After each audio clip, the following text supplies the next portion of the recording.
So how do you use the Google Voice Translate on the iPhone? Let's get started. If it's your first time on this channel on Foxtecc, become part of the community by subscribing, and that way you're not gonna miss anything important.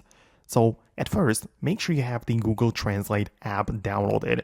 Technically, you don't need to do this, but it's much better. It works out so much more efficiently when you have the Translate app downloaded. If you have it, check out if it doesn't have like the update available, right? So you do this, you install it on your iPhone, open up the app as usual, and you can see we have access to the regular options where you can just type the text in. But at the bottom, we also have the microphone icon. So you can just start talking to the microphone, to the phone, and it will translate to that selected language. So you naturally get to select the languages right there at the bottom, and you can speak to the camera like that, and of course, to the microphone, and have it translated.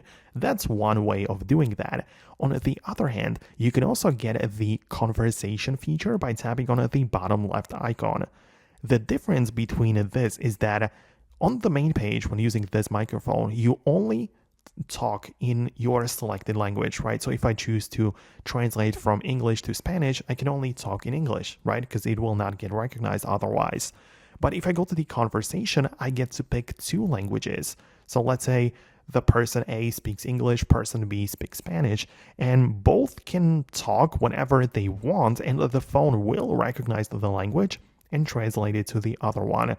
So they have like this middle part in between them, which translates the conversation in real time. So that's like another way how you can use the voice translate.